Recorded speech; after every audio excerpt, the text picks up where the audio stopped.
It was Kessel, and more Phil Kessel in the news yesterday for the Vancouver Canucks. The big club has the day off after returning home from a flight from Chicago following their win against the Blackhawks. So all the attention turned to Abbotsford, where Phil Kessel took to the ice for practice on Wednesday in what I think was probably the most publicized practice in the history of the Abbotsford Canucks. Hey, I've got an old school joke for you, but with a twist. Go. Phil Kessel flew into Abbotsford yesterday, and boy, were his legs tired. Heyo. That's a good one. That's I not like bad, that. eh? That's not bad. That's not bad. Sadly, his legs were tired. Also his arms.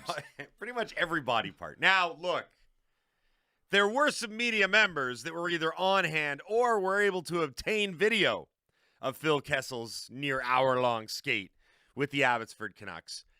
And a couple of the reporters pointed out that Phil Kessel didn't look like he was in the greatest shape. To which I responded, yeah. I don't want to be that guy that looks at a video of someone who hasn't played at a high level for the better part of 10 or 11 months being gassed or winded. That was kind of to be expected for me. I'd like to focus more on this being the first step in what appears to be a multi-point plan for Phil Kessel and the Vancouver Canucks. So, Patrick Johnson of the province had an interview with Jim Rutherford yesterday in which he talked about a number of things, including Phil Kessel. Now, it certainly sounds as though the Canucks have a rather detailed plan when it comes to the future of Phil Kessel. So we heard earlier Rick Tocchet after the Chicago game speak about how this was the first phase for Kessel, the first step.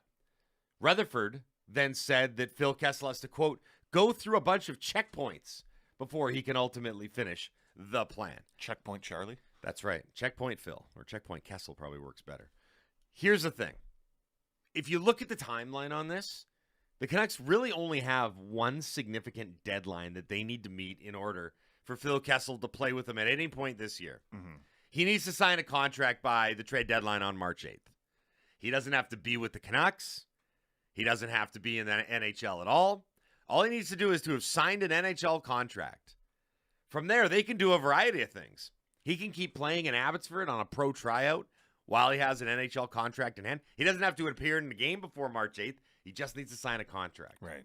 All this leads me to believe is that they are in no rush. Phil Kessel, Rick Tocchet, the Vancouver Canucks brass, they're in no rush, that this is just the beginning of what might end up being a kind of interesting and useful addition, but not anytime soon. I guess the only other thing that could happen, though, is that some other team signs him. Sure. Could happen. You would imagine. It's like when you have a guy for a PTO. Yeah. And he plays well. And the old Scotty Upshall. Yeah. He got the free trip to China, and then he signed with the Blues. Right. Yeah. Right.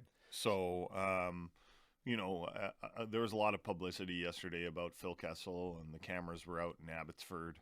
The Canucks, as you mentioned, didn't practice, so there was nothing to go film or practice for the Canucks. So they went out and saw Phil Kessel, and there were a couple of reporters that were out there and were watching him skate, or at the very least, they saw the video of him skating, and he looked tired. So it took less than 24 hours for is he in shape? This is the Phil Kessel experience, and we're getting it right away.